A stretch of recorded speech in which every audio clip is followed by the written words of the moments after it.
Here today. I should have introduced myself first. I'm Kathy Bennett. I'm the director at the Bucks County Area Agency on Aging. We refer to ourselves as the AAA. So when you hear that, know that we're talking about the Area Agency on Aging and not the Automobile Association. I do not fix flat tires.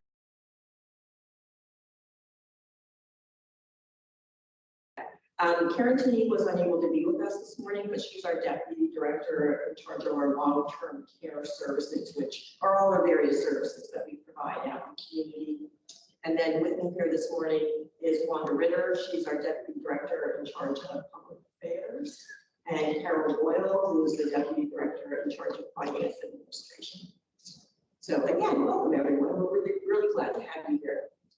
This is Older Americans Month in May, and every year the Administration for Community Living, or ACL, provides a different theme. This year the theme is Powered by Connection. We have found out through the advent of COVID that there was a lot of difficulty with people feeling isolated and not connected to one another.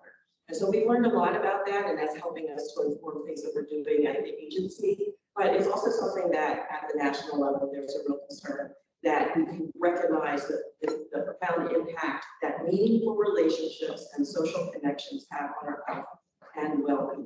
So that is the theme for this month. Let me just give you a quick update on what we're going to be covering today. We want to provide you an update on what's been happening at the AAA this past year.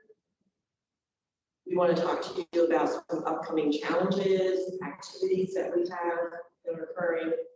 The most important and fun part, the budget that we are looking at for the next year. And we want to provide opportunity for comments and questions. And so we get some input from all of you that are attending.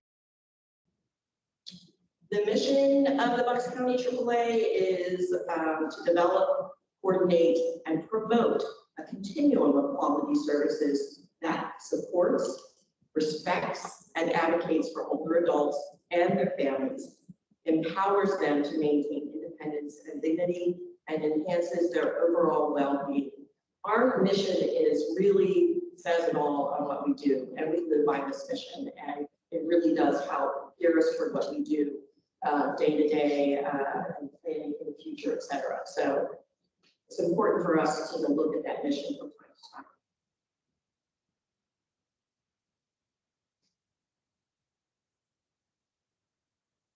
We are one of 52 AAAs in the state. There are 67 counties in Pennsylvania, but there are 52 AAAs. And we, because some of the AAAs cover multiple counties, we cover just the area of Bucks County as our service area. We were designated by the commissioners in 1973, so we just had our 50th anniversary last year. This is 51 years we've been providing services. And AAAs are designated through the Older Americans Act to provide these services within the various areas across the country. How that happens is a little different from state to state, but in Pennsylvania, again, there's one AAA that's designated for each of the counties. We do this by providing education and supports to healthy residents, so anything we can do to help older adults stay and continue to be healthy. We provide assistance with home and community-based services. A lot of the work that we do tends to focus on helping individuals to stay in their home. Most folks, as they're getting older, would like to, for the most part, as long as possible, stay to focus on. And then we advocate for the rights and benefits of older adults and protecting those at risk for abuse, neglect, financial exploitation, and abandonment. So we do that mainly through our protective services program, which you'll hear a little bit more about, and our ombudsman program. So let's talk about what we accomplished in the past year. It's been a busy year. We do, as I said, have the public hearing booklet, and so there's a lot of information in here. Please don't worry about trying to write down everything I say or everything you see on the PowerPoint, because a lot of that information is in there, and you can reference that.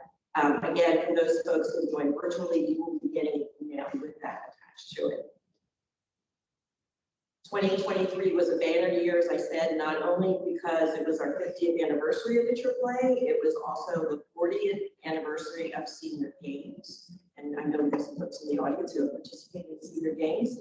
And it was also the 20th anniversary of the William J. Neff Senior Elder Abuse Symposium. Our symposium is something that we do through our Crimes Against Older Adults Task Force in Bucks County, and it's a way to educate professionals around issues related to elder abuse. And we've been really, really fortunate that for 20 years and coming up for our 21st one, which is September 19th, our symposium we have sponsors, and so there is no cost for those individuals to attend. And so I think we should be really proud of Bucks County that we have that available, and we've been doing that so long. It's a great group of individuals on our task force. This was also the year that the Pennsylvania Department on Aging was tasked with the challenge of developing a master plan on aging, and it's a 10-year plan, and the title is called Aging Our Way PA. And I'll be going through that a little bit more in a second, so you can get information on that. We were also tasked this year with developing our 4-year plan. So our 4-year plan is starts on October 1st of this year and runs through the end of September of 2028. And we have a lot that we want to accomplish in the next 4 years. We're hoping, like our last 4-year plan, that there is not a pandemic or something that gets thrown in the mix, because who could have guessed that? And it's kind of interesting because the other thing that happened last year through our senior games, right, as we were doing those, was when all the Canadian wildfires, so the air quality was impacted, and we had to cancel some of our games because it wasn't safe for individuals to be outside. Think of that, going to be happening. So we're preparing our 4-year plan to look for locusts, pretty much everything that might come along, alien invasion. We're prepared, we're ready. Okay. So I'll tell you more about our 4-year plan shortly. And then under our Human Services Division this year was designated as a HIPAA covered entity. We're one of a number of different departments that make up our Human Services Division.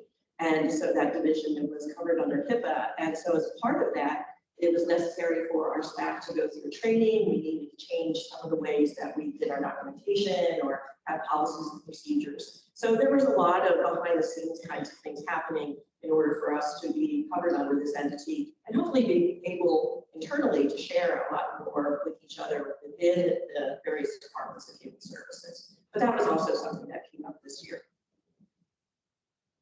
So let me just spend a little bit of time talking about the master plan on aging. This was covered under Executive Order 202309. There will be a test later in 23 by Governor Shapiro, and it was mandating the Pennsylvania Department on Aging to come up with a 10-year plan. As part of that, each of the Pennsylvania Department of Aging asked each of the AAAs to provide listening sessions in their county to help inform the master plan or the strategic plan for the state. We in Bucks County held 3 listening sessions that had over 100 attendees in different parts of the county. We have older adults, family members, caregivers, service providers who help provide information. We publicized this through a number of different avenues to make sure that as many people wanted to could also provide information. The other thing that we did was actually the Pennsylvania Department of Aging, or PDA, provided the opportunity for individuals to make comments either through sending an email. There was a website that you could make comments on. So there were a lot of different ways that we received information and feedback from individuals about what are the needs right here in Bucks County. So I wanted to just provide you a brief overview of what some of those concerns were that were shared. So the survey said, I know this is going to be really something that's shocking to you, but there's a lack of affordable housing in Bucks County, and older adults are feeling it just as well as anyone else. There's long waiting lists right now for subsidized housing, so it's a 1 to 2 year waiting list that varies, but it takes a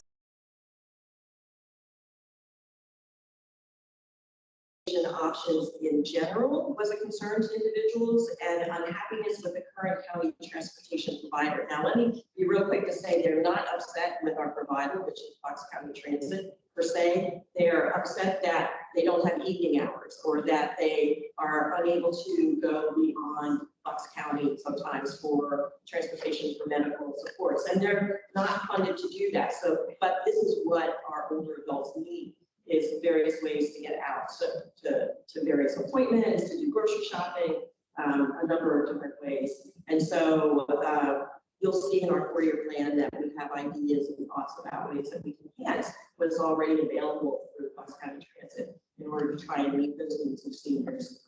There's also a lack of public transportation options. So I live in the Berkeley area. I don't ever see a bus. I don't ever see a taxi cab. It's not somewhere that there is public transportation. And so to try and enhance that, again, so it's easier for older adults, was something that a number of people made comments about and how it would be much more helpful for them. There were concerns about unsafe areas for walking. Again, there are some areas that have great sidewalks, designated parks, those types of things where people can do walking. But there's a number of other parts of the county where there just aren't sidewalks, and it's horrible. And you walk on the side of the road and hope that somebody will see you. The other thing that came up was a number of individuals were concerned about technology, that they lacked either the computer skills needed in this day and age to do a number of things, and then also the availability to afford technology, both the equipment and then the internet connection. We are doing a special project that I'll talk about a little later called Senior Connect, but we'd like to find ways to expand that to all parts of the county for older adults, as opposed to just certain areas that were funded for at this point.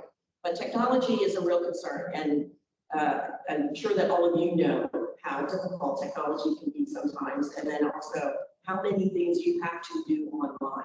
It's very difficult to call up somebody and get information, forms, those kinds of things, and then fill out the forms in person and hand it to somebody. So it's a challenge for older adults, which we recognize and understand. People find it difficult in scheduling and finding doctors who will take their insurance. I've had the same situation where I've had specialists to see, and I'm being told, well, you want to see a neurologist, that'll be in 5 or 6 months. It's in a place that's not necessarily my primary place I'd want to go, but I'll take it because then I'm getting something scheduled. So it's really difficult for older adults for whom the health needs are now, and they really need to see someone, and there may not be a doctor available. There's also a lack of available in-home support.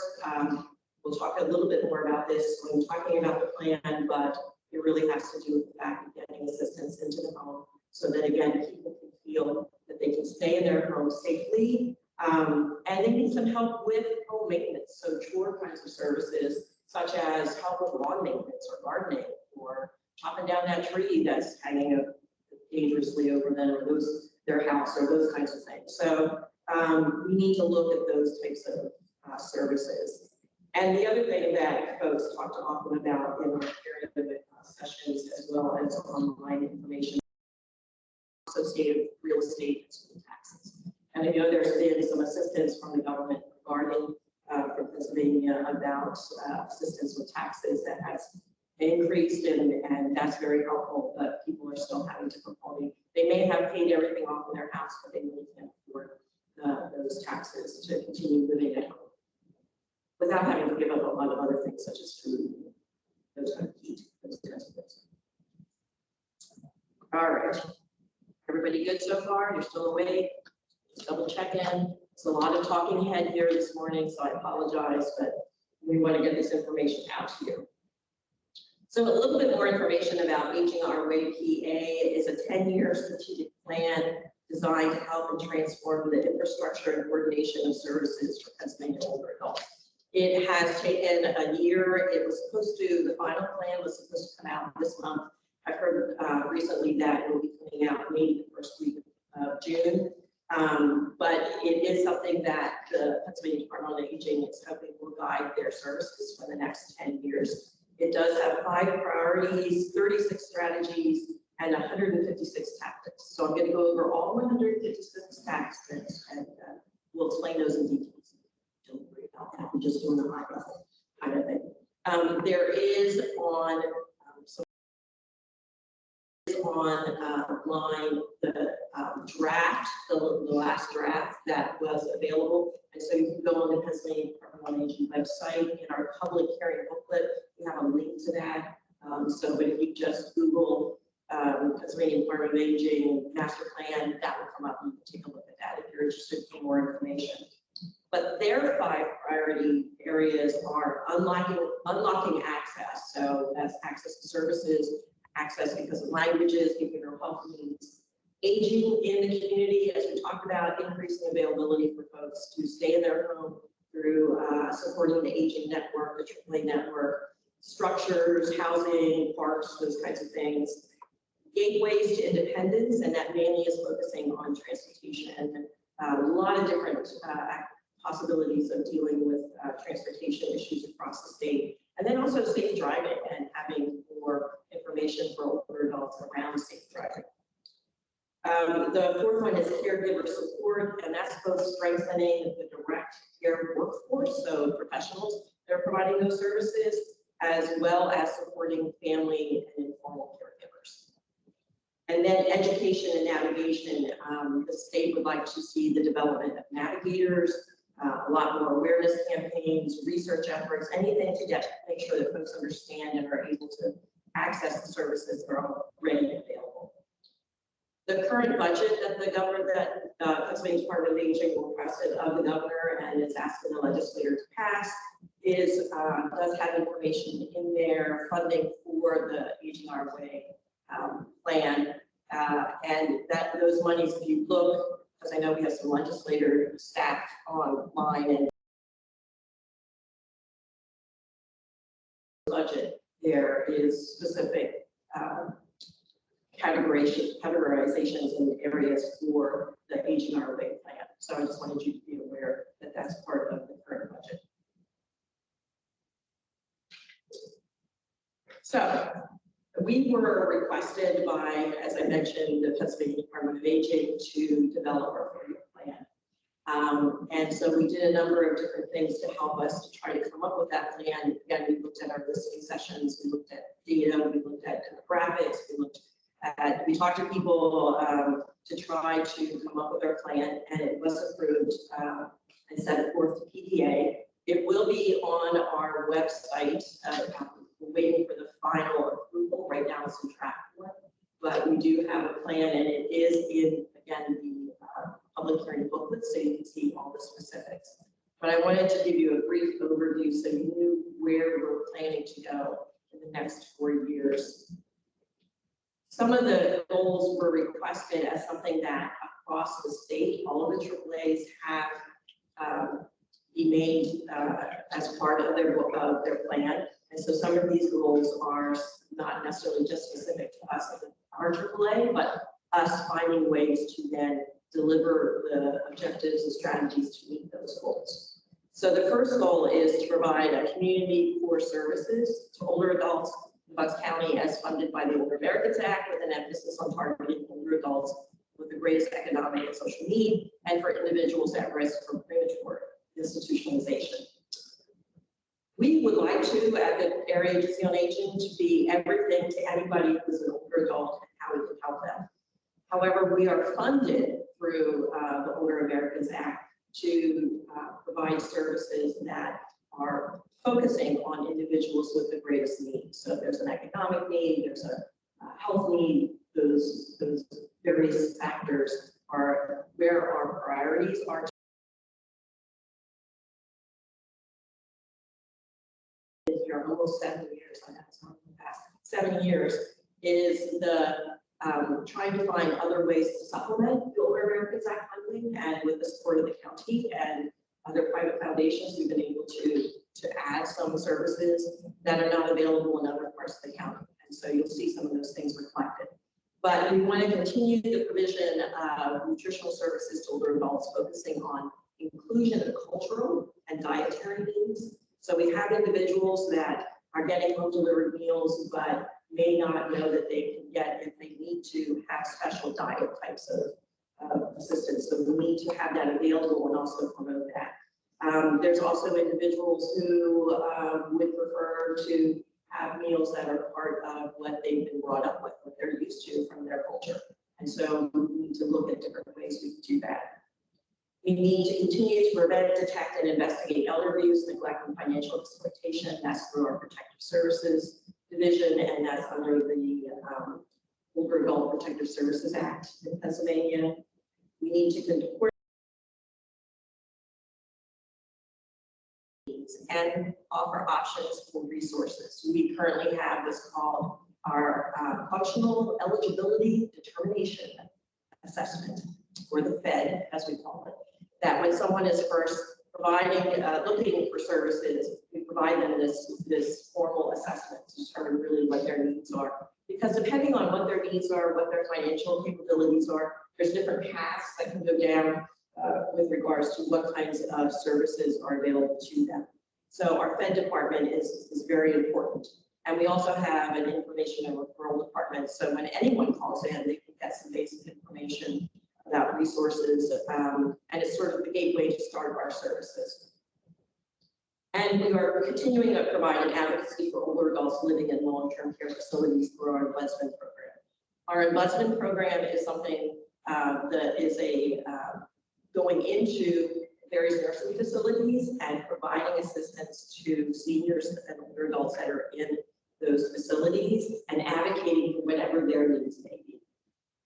It's sometimes older adults' specific needs can get lost in the shuffle of different care that's being provided or not provided. And we want to advocate for whatever they feel they need in those facilities to live healthy, happy, rewarding lives while they're in those facilities. So that's our ombudsman program. Ombudsman means advocacy in Swedish. You know, your kids who are like 10 or 12, really impressed.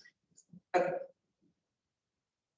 Our second goal is to reduce the loneliness of older adults and lessen the impact of post-COVID-19 epidemic through the provision of in-person services and technology enhancements. And that gets back to what we were talking to before about the need of technology, but also how difficult it was during COVID and continues to be for seniors that are homebound to receive vaccinations and get some of the services that they require.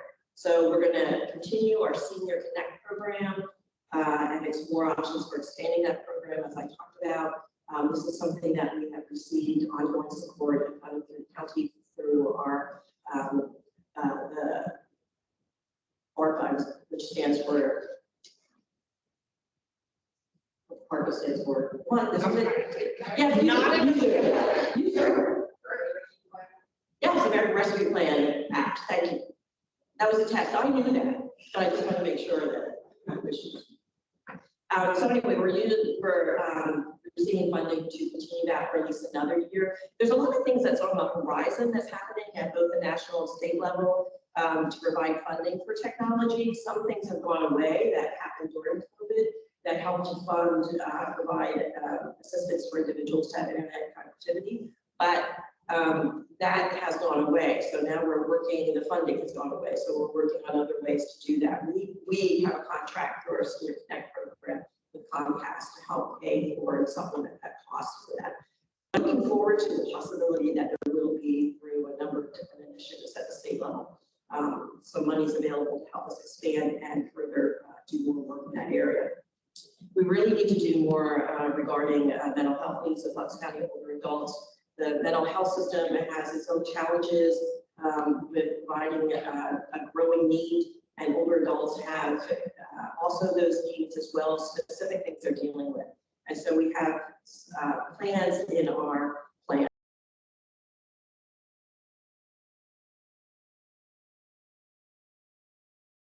That provide mental health services to see how we can enhance that mental health services.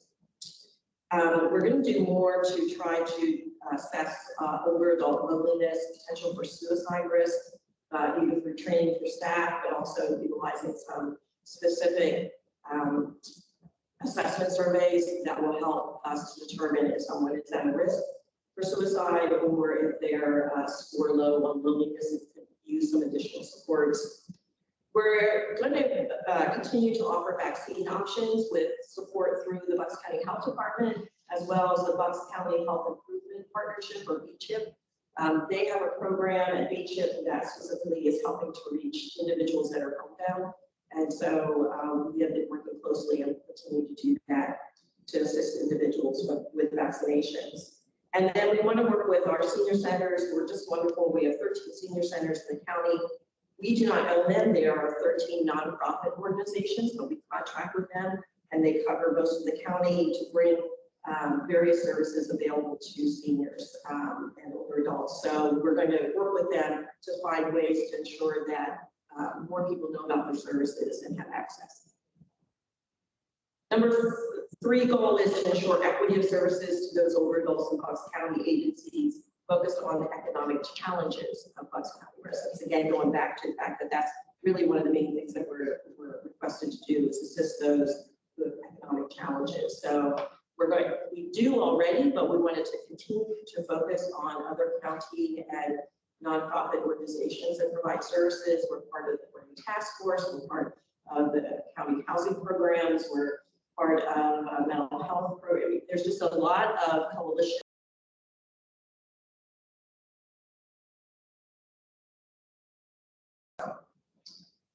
We want to encourage our senior centers to provide culturally appropriate activities and programs. Again, we have a growing population. When we looked at the demographics in our county of seniors who are from various cultures, such as Ukrainian, Russian backgrounds, Indian, Pakistani, other Asian, Spanish-speaking individuals, and some of them are in communities where there currently are senior centers, but the senior centers are not a place they feel comfortable going for one reason or another. So we want to find ways to work with our senior centers to try and enhance so that anyone in their community can feel comfortable in attending that senior center. One of the things that came out of the ACL to the PDA and then to us, so federal to state to us, was that there is an emphasis on looking at services to older adults who are living with HIV/AIDS. HIV/AIDS came up, as you know, in the 80s, was very prominent, and so a number of individuals who who were living with HIV/AIDS and are still living are finding as they're getting older that they have more and different needs. And right now, the Bucks County Health Department has someone on their department that I'm in contact with who is trying to do outreach exactly on this issue with older adults. And so that person and I and my staff, her staff, will be working together to see how we can better meet those needs. We provide a lot of health and wellness programs, but we want to be able to provide those health and wellness programs and services to various cultural groups and languages other than English. And then we have a benefits navigation program that we started actually with a special grant we received through the U.S. Aging, which is the National Association of AAAs, and so their title though is U.S. Aging. We were one of 2 sites in the country that were selected to develop a benefits navigation program in coordination with a health provider. So we have worked with Thank you. I was going to say that, and then it didn't sound right. AmeriHealth Caritas to develop this project. This is why I need people to be this. I mean, this is so important. To provide assistance to residents who are part of their membership and are older individuals and yet maybe they can use some services. And we want to expand that to beyond just doing that service. We can tell people about benefits and they go to sign up, but some people need that extra support just to help them with the applications themselves. And that's one of the things that we hope to be able to find funding to be able to do. We're almost there, folks. Don't worry. There's not 82. There's only 5 goals. So we're almost there. We want to expand access to home and community-based services to enable older adults to age in place. So that has to do with housing options. We have 2 programs right now that we do. One is called SHARE, which is a shared housing program to help an older adult either find somewhere to live in someone's home that has a space for them, or an elder homeowner who might be looking for some assistance either in the home or rental support, and somebody else can come and live with them. And so we're doing that project through IMET Center, and we want to continue that project, expand that if we can. We We also do a program through the Bucks County Opportunity Council called Elder Housing Locator Program. And that one is, they assist our staff directly with trying to find housing. They're the experts. We're not housing experts. They're the experts. So we have someone on their staff who we can go to, and they may be outreach to landlords, other housing options available to find opportunities for housing and assist us in that way. Transportation services we talked about. We want to continue our healthcare coverage to offer PA Medi counseling that assists individuals with finding out what's available for them for Medicare, looking at various options, and also what's available to them through plans that they might want to purchase.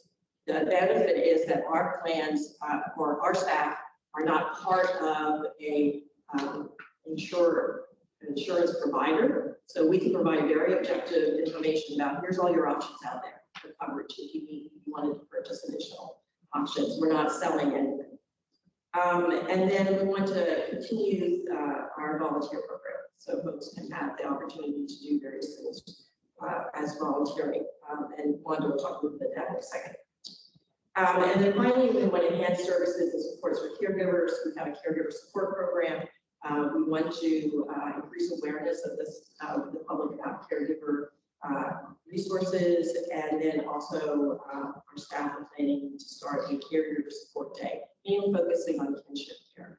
We have right now in our caregiver support program about 50% of those individuals, so it's about 60 people that are grandparents taking care of relatives, children who need support and care. And that is a difficult thing for someone to go back to being a parent and needing those support services. All right, Karen Cheney was supposed to be here today. Unfortunately, she's ill, so I'm just going to quickly go over some of the things in long-term care services.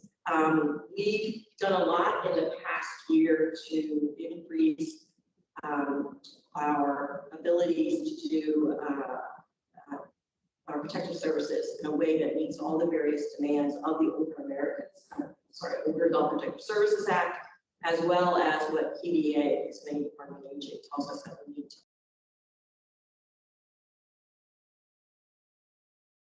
Courses and as well as caring for the older adult themselves and what their needs are. And so we struggled a little bit, especially during COVID, with trying to meet all those various needs. But this past year, we scored 91% on our monitoring, which was a significant improvement, and huge kudos to our protective service staff and supervisors for helping us to get back to where we needed to be. We've done a lot of work. We have seen our options clients. Those are the ones that we provide services to supports in the home, and it's funded through the lottery services. We've seen a 46% reduction on our waiting list. We had about 180, 190 individuals and on our waiting list, and now we're back down to 100, and we want to work on that. But again, it's been a lot of work on the part of our providers, working, our supervisors working with those providers, finding also, we've developed in the last year or so the reimbursement program. Is there a consumer reimbursement under options? Consumer reimbursement program under options. So that someone can hire someone and then we will reimburse them for that service. So they can find someone, even a family member, that can give support to them. This is the 15th anniversary of our Self-Empowerment for Life Fulfillment or SELF program. It is something that we do through Lenity Foundation. It is a mental health support program that provides really intensive case management for homebound seniors who are dealing with significant mental health needs. And they do a lot of work to build a relationship and trust with that individual first, and then work towards providing those mental health services. And so this has been a really important program that we've been doing out in the community, and we're really happy that it's been 15 years and ongoing. I talked about the Fed unit. We had to go back to, during COVID, we did everything through telephone calls or virtual appointments with folks. So we had to go back 100% in person, which we are doing 100% of the time. So that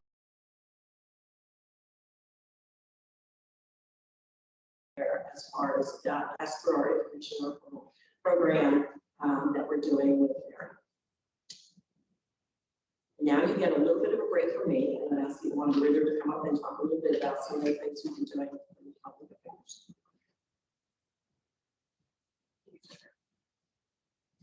Good morning, I'm Wanda Ritter. My team is the public affairs group. Kathy already mentioned several of the things that we do. I'm just going to touch a little bit on that. In your booklet, it's much more detailed. It has a lot more numbers in it and a lot more history. But I'm just going to go very briefly over some of the things that we do. Kathy mentioned senior centers, and we contract with 13 of them throughout the county, and they are a vital part of the community. They provide socialization, education, nutrition, and a number of resources to improve the lives of their members. We have a lot of people attend community centers, and it is very, very important to their health. Volunteers, we couldn't do the work we do without them.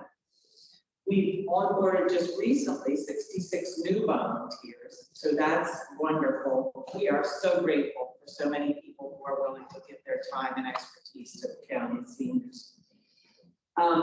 Based on the national estimated value of $31.08 per hour for volunteer, the volunteers in Bucks County donated over $472,664 directly to the county for the work that they did volunteering for us. They gave us over 15,000 hours. Our senior games is a big hit. We just finished registration on the 15th. Next week is our kickoff. That is a huge event. It is known throughout the county, and every time we try to tweak it a little bit, we get a lot of feedback. So we're partnering with the Bucks County Parks and Rec team, so they'll be running some of the games. We'll be running some of the games. We're looking forward to it. Our health and wellness programs follow the guidelines provided to us by the Department of Aging, and there are 7 priority areas: exercise, nutrition, chronic conditions, mental health, injury and disease prevention, and substance abuse. We offer wellness classes and education at senior centers, expos, health fairs, and community locations. This year, those programs have reached over 300 people. Patty talked about our ombudsman program. We have 19 certified ombudsmen who go out into centers and settings where it's long-term care facilities, such as nursing homes, assisted living facilities, and personal care homes. They completed 462 quality assurance visits and investigated 189 complaints regarding rights and quality of care in those services. And they train residents to become peers, which is a resident advocate. So that some facilities now have residents who become peers for other residents. Our nutrition program helps address food insecurity for the county seniors through a number of programs. One is our partnership with Snipes Farm, which is a local organic farm in Bucks County. We distributed 5,310 bags of fresh organic produce to individuals through senior centers. Another program distributes fresh fruits and vegetables to seniors in Bucks County through our partnership with the Bucks County Department of Agriculture.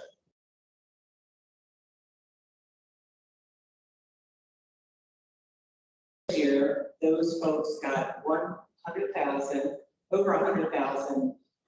worth of produce through the vouchers that the Department of Agriculture gives us that we give to consumers in Bucks County. And it served over 2,000 seniors. And then we have over 132 volunteers who do home delivered meals. Those meals are delivered with a partnership through the centers and the Chamonix Manor. And those are for people who are homebound. There's a number of other programs that we run and we help out with, but those are all listed in the brochure in the booklet, so I would direct your attention to that. If anybody needs to get up and shake a little bit, sitting along, you can do that. No, they can't do that. No, Patty's this now. This is our health and wellness person, you know.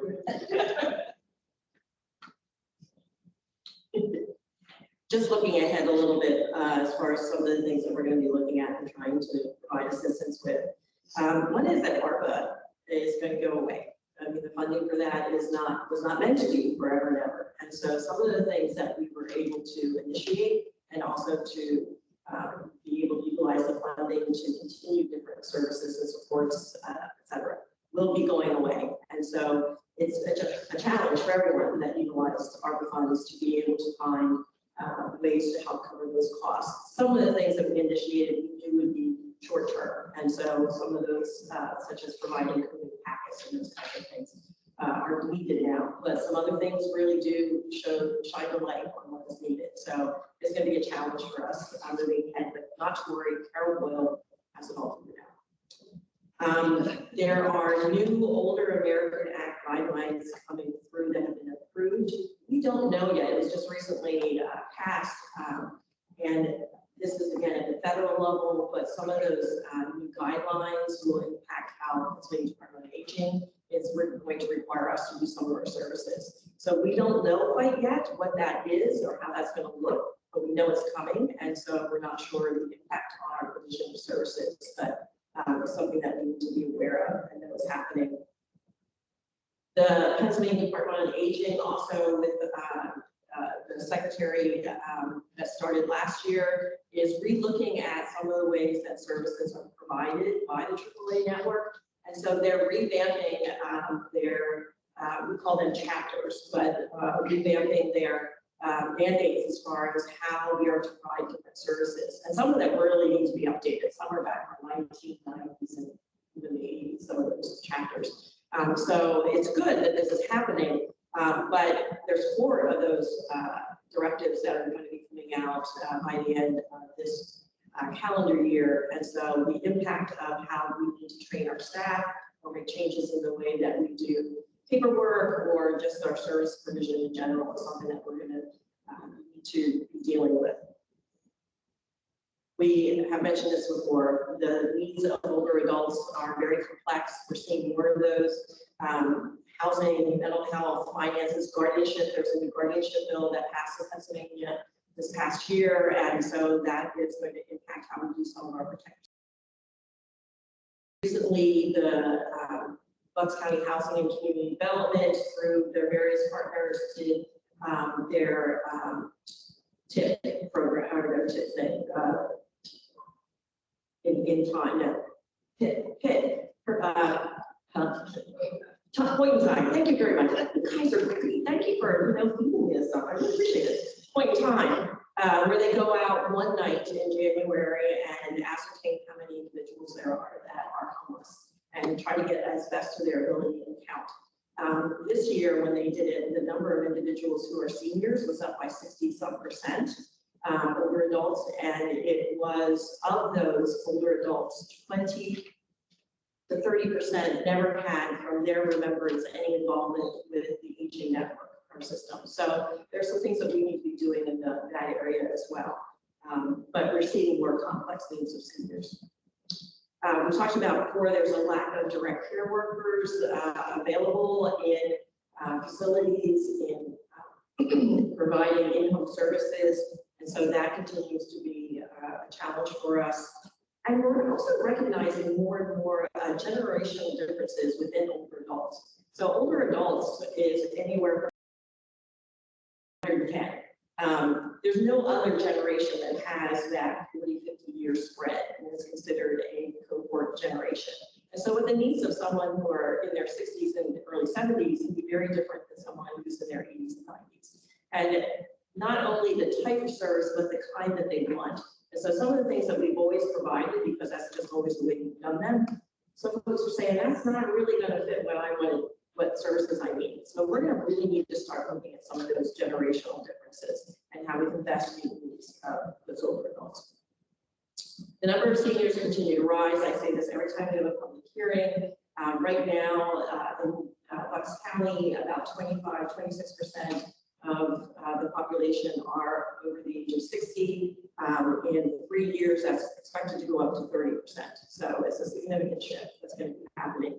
More individuals, more needs, and funding is not necessarily keeping faced with that. So let's talk about funding. So this is probably on your side, it's about the numbers.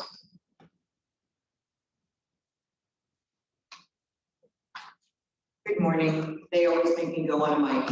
I don't use mic, so if I'm really loud, please, somebody just give me the wave. As somebody who is aging, my hearing is shifting also, so I can't always tell loud. Before we get into the numbers, just a couple of things I do want to go over. When you receive the public hearing booklet, one of the things that my unit does is not just handle the numbers. We pay the bills, and we get the invoices, and we move the money along. The other thing that the finance administration unit does is also monitoring all the contracts. And so with all the providers, there is yearly monitoring on every single one. So I do want to point out in the public hearing book, when you see it or when you receive it, that we have information on surveys. And this is something we're very proud of because we've been doing surveys to our consumers for the last 3 years for all of our services. And some of that has gone into the feedback that drives where our services have gone, the types of services people are looking for, and what people's satisfaction is. You will always hear about social determinants of health, but part of that social determinant of health is an individual's perception. So we are paying attention to that and we're getting that feedback. And that also drives how we're working with our providers and things we're asking them in the future. So I just wanted to point that out because that's something a little bit different. And we're very proud of the fact that we've been doing this consistently. Regarding the numbers always make it interesting to me because people want to say, oh, the slice of the pie, you're going to do this, you're going to do that. As Kathy has pointed out, the rules are changing. And when the rules change, you will sometimes hear at the federal level, this is a no-cost change. It's no cost to them. And so let's more staff, more time, more technology. We are always pushing ahead to try to maximize what our staff can do. Those things all come at a cost. So I'm going to ask that the slide can be oh, see, nobody tells me these things. This is self-serve here, and you would think I should know this on the technology. So we're going to look real briefly at the pie. I like to make it colorful because in gray it looks really sad. So as we're looking at the expenses and what we're looking at as we're moving ahead, for the most part, I'm going to say that we're going to hold. If you looked at last year's, if you look at this year's, we're coming in at about the same breakdown of our expenses. The biggest difference is that it's going to cost us approximately $700,000 more. And that comes from is in general, there's the overall cost of personnel. And personnel costs go up. You want good staff to do a good job and they're going to try to do it very efficiently and effectively. But there are some unknowns related to those personnel costs that we're going to be taking on and we're still waiting for. Additionally, service costs have gone up. So a perfect example of that is one of our nutrition providers, which is Mom's Meals. And those are for specific targeted areas of the county that we are unable to have our standard unlimited meals issued for. Several years ago, we brought this provider on with an overall budget of $25,000 because we thought it was just a little high. For 23-24, we budgeted $225,000. And for 24-25, based on current growth and costs, we're anticipating it to go up by another $100,000. Originally, many years ago, when we first started the business, I feel sometimes like when I say many years, I'm talking about 10 years ago. We had 25 people. We're up to 176 and growing because those pockets are spreading out and challenges are being identified. When you go through that type of growth with the nutrition program, you can't not provide the meals. That's a basic human need that we are committed to providing. But with that comes that cost and expense. And so then we're looking at what are the other areas that we're going to be addressing and how we can address them. As Kathy said, some of our expenses will be going down because they were one-time expenses related to our state ARPA dollars that we received. But within that, we are now jumping in other areas. We will be taking on a new role and a new program. Actually, it's resuming a role in the program with the Regional Aging and Disability Resource Center for Fiscal Management.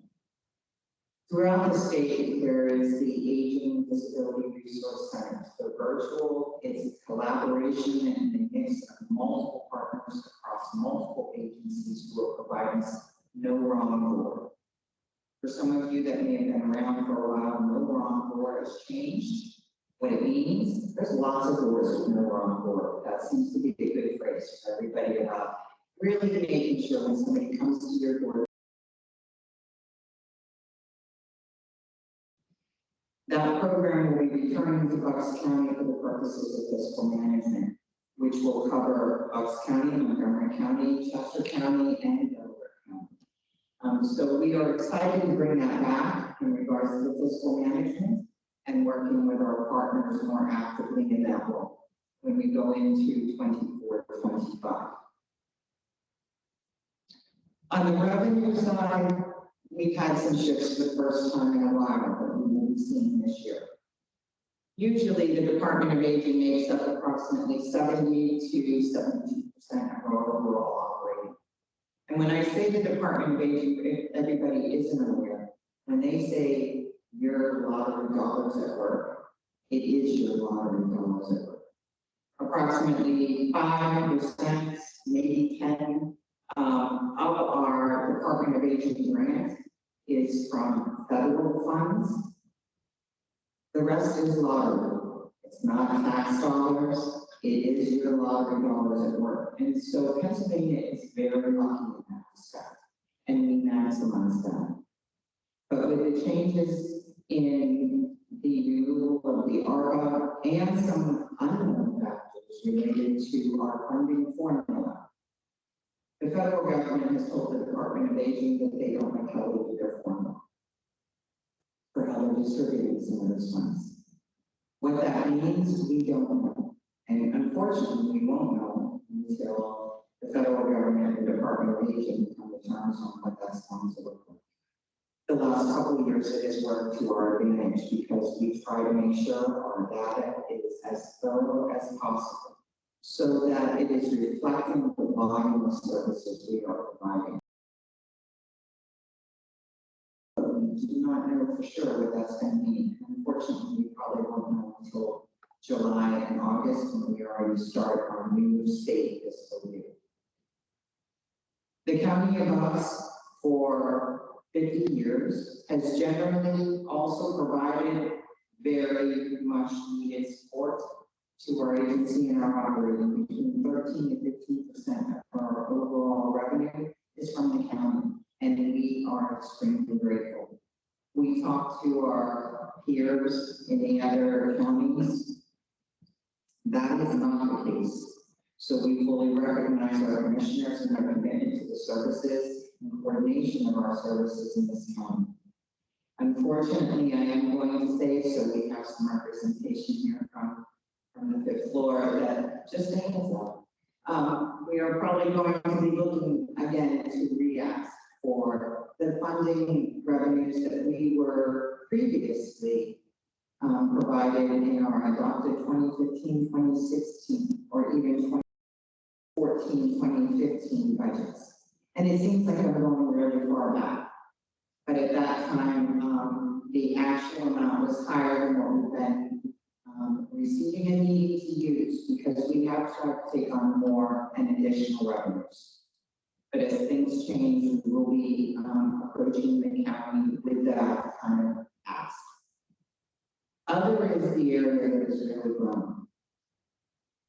The area agencies on aging and a concerted effort for the last several years have continued and retained the aging loan contract, which is through the Department of Human Services for the Fed assessment that was discussed before, the functional eligibility determination, access into the Medicaid system, to the community health choices.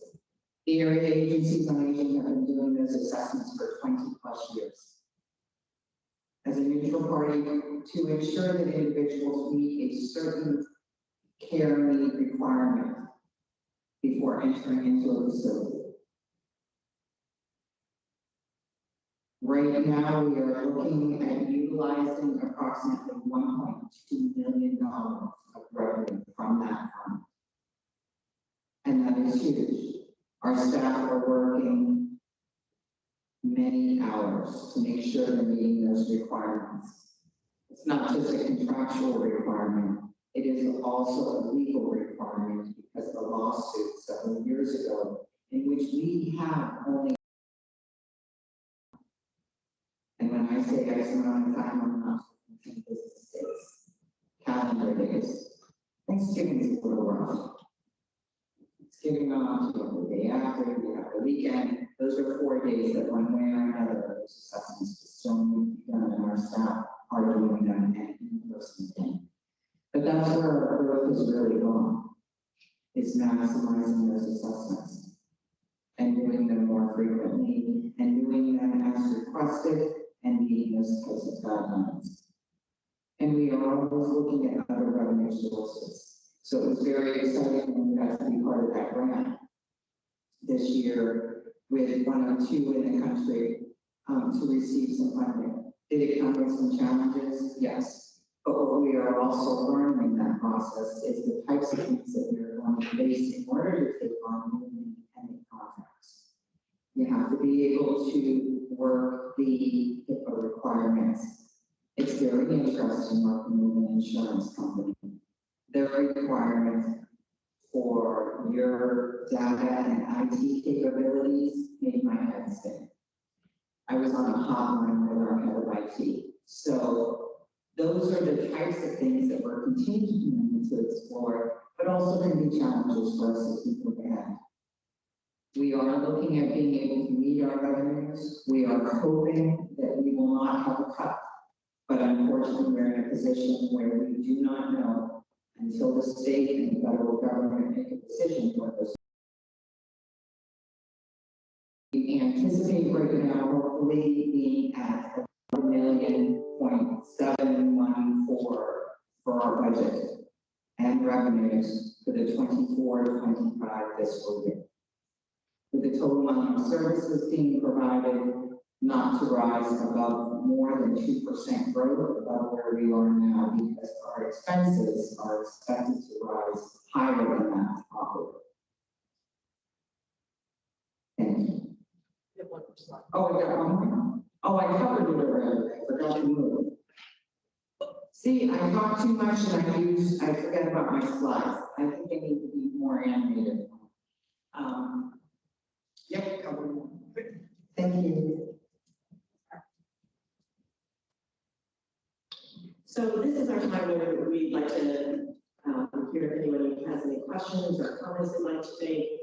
Those of you that are virtually will be unmuted, and so you either raise your hand and our IT folks will keep an eye on it, if you raise your hand, or you can speak out and we'll see how we can fit that in. So I don't like get a little clumsy, but we'll do the best we can. And certainly if there's anyone in the audience in person that has any questions. Yes, sir. My name is Robert from Senator Derek Holmes' office. I have a question. What programs and services are most reliant currently on ARPA funds? The question is whether our current services and things that we're providing are ARPA funding. Do you want to talk about that?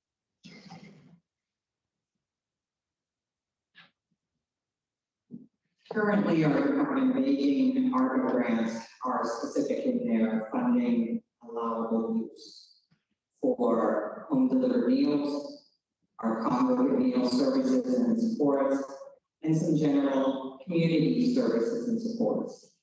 Knowing that they were time limited in their distribution and when we would use them, we did target specific services.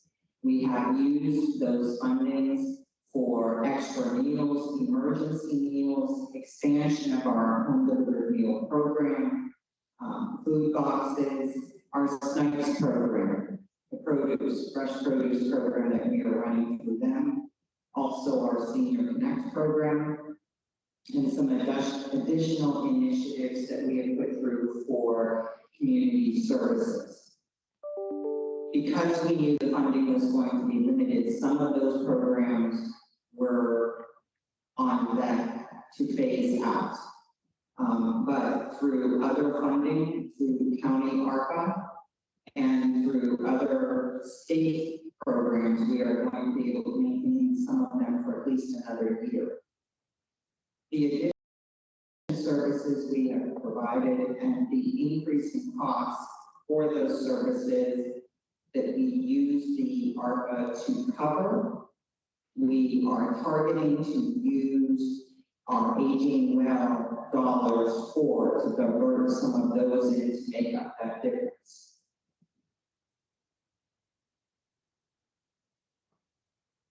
Yes. Where do you need volunteers the most? The question is, where do we need volunteers the most? Everywhere. There are a number of different things. If you look at our 4-year plan, that we hope to start and initiate some new things that we did during COVID. One of those, for example, is a grocery shopping program for volunteers to assist. We'd like to reintroduce that again. We had folks that were not working because of COVID. Those folks, when we went back to their jobs, couldn't. So we need that. So that's just one example. But we always need help with home delivered meals, and those are regional. So you would find out where you live, where the volunteer is, and what senior center or location is delivering meals that would work best. All of our ombudsmen and our PA, almost all of our ombudsmen and our PA staff are volunteers. Are volunteers. So that's an extensive program. It's a long learning process and it's complex, and it's wonderful when we get new volunteers for that. Always looking for help during senior games. Really, we have a whole list, and if anybody wants to call the main office, they'll connect you with Stephanie, who is our coordinator for volunteers, and she can give you the whole list of opportunities that we have. One of the other things that we had initially through the pandemic was through the Pennsylvania Department of Aging. They had some special programs with universities where students were calling up as part of their education experience they were given 1 or 2 older adults that they would then provide weekly telephone reassurance kinds of things. And that just ended this year, very almost, we had people lined up to get that. So we are looking also at trying to do something locally with universities locally, but that could also be someone who's not a student, but would be willing to be doing telephone reassurance. So it's those kinds of things that we're always looking for opportunities as they come about. Good questions, folks. You were listening. I just feel so great. That was good. Anybody online have any questions? Yes, sir. Understand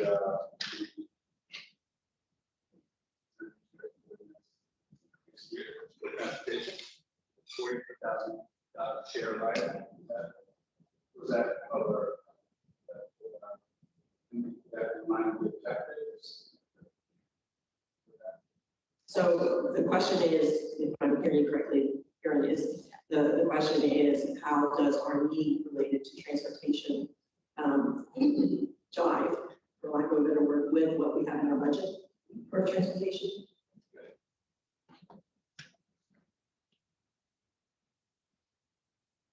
The budget for transportation is based on current trend and analysis for utilization. So while we went through a dip a couple of years ago where it dropped down to almost $23,000 actual use, we're watching the trend for the increased utilization by consumers in the county with Bucks County Transit.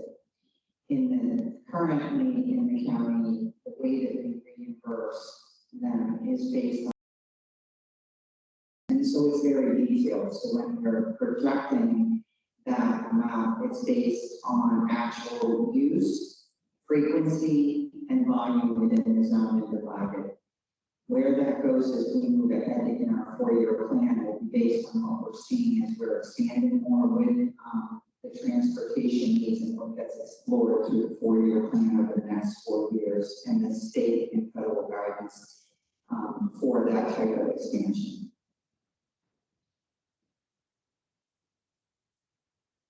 Great questions. Oh, yes, please.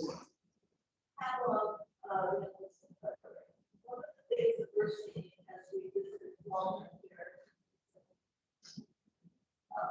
people, other meetings, and once somebody comes to a resident, it is extremely difficult to move out into personal transition. That is great. Process. But it's a 2-3 process. So by the time they are transitioned, it's ready for long-term care. And it's very discouraging. Long-term care facility. Is there ever any, I know this is the name, but between departments, talking about, wow, you know, where I sit in the resident section, it's really great thing to have. Here's a large facility set up for long-term care, has some assisted living.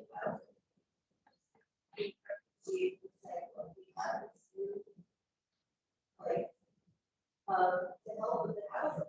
Housing is really, not only is it we're wanting to leave the long-term care facility. So I am not going to try to remember everything that you said happened, if I'm getting the gist of it correctly, so the folks that are on virtual know what it was you were talking about. That for facilities, especially with our resident program, we see individuals not only who are older adults, but people who have disabilities.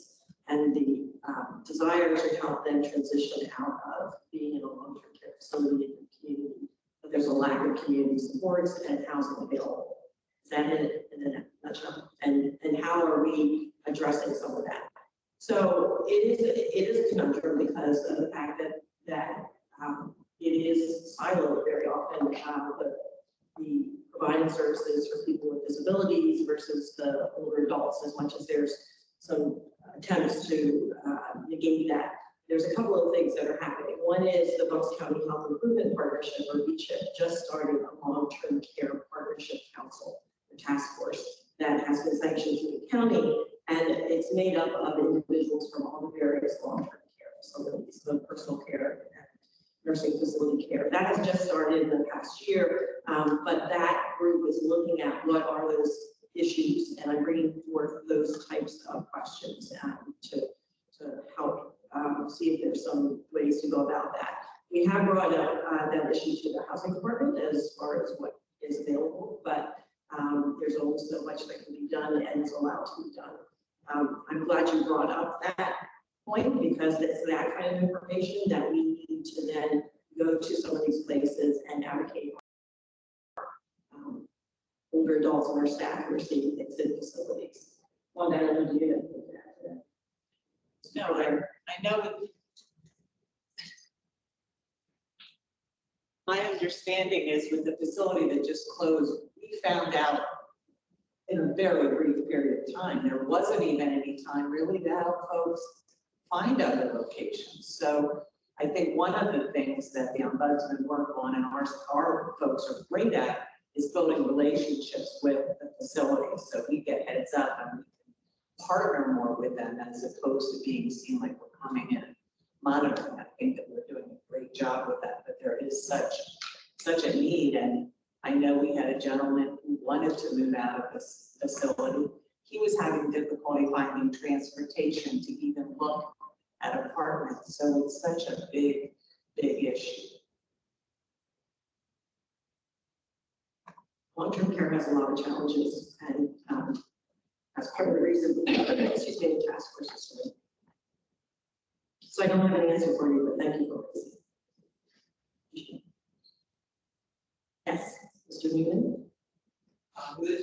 could you possibly explain, and I think I have this right, the PRA's opposition to equity House Bill 2066, proposed before the statute from some of our legislative friends? No, this is Richard Newman who asked if the Senate could provide information about House Bill 2066, and it's also companion Bill 2064 that the state has been introduced and is going through various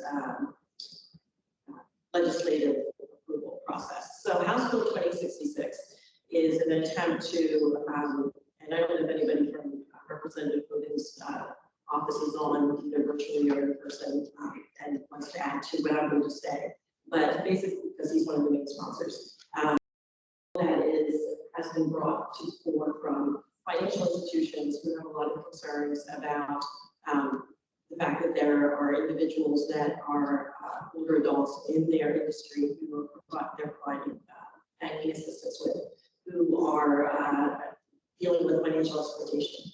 And then what can they do to help them?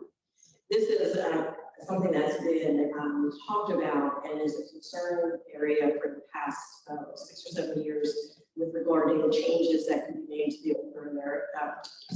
Older Adult Protective Services Act in Pennsylvania, which regulates how to investigate and deal with those various crimes. So the banking industry has gone to legislators and say, this is not happening fast enough, we need to do something. And so they come up with something, their House bill, to provide a whole new chapter to the Older Adult Protective Services Act that would then enable financial institutions to take certain steps. The concern that the Pennsylvania Association of Area Agencies on Aging and AAAs in general with this this bill is not so much the fact that it's needed to have assistance to provide to seniors who are have been dealing with financial exploitation, and to assist the banking industry to know how to deal with that. The difficulty is that some of the provisions in there that is in this specific bill are against what is already in the Older Adult Protective Services Act, and the fact that it is being asked to be an additional chapter, but it is going through Commerce Committee, is that the best Commerce Committee for legislators, the Commerce Committee. It really doesn't belong there. It belongs in the Aging and Other Services Committee to deal with and handle this. So we're not there's concerns not so much about the intent, but more the specifics within it and the route that it is being taken. The other concern is that it provides a lot of provisions of safety for the banking industry, but not so much for the older adult itself. So they can stop providing legislation. It is to stop providing, they can shut off or shut down someone's bank access to their funds in order to so that they can investigate. But people might need access to those funds in order to live for the rest of the next day or find alternatives, household, etc. So it's a long story, but there is concern about that house bill.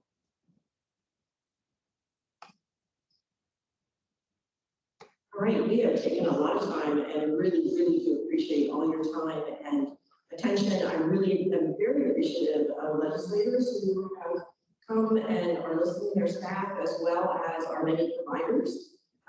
We have some AAA staff who are listening, and we also have our advisory council members who are part of the audience. When we are finished, our advisory council members, we will be holding a meeting, and so those of you that are online, just stay online. You don't need to shut down and go into another connection. But and then those of you that are here, we'll just come up here and we'll have our meeting. But I do thank you. There is a survey tool that we would ask that if you have any capacity and willingness to fill out, please do so. And you'll be getting, those of you that are attending virtually, you'll be getting that information out of me. And thank you guys so much for attending. We do appreciate it. And there's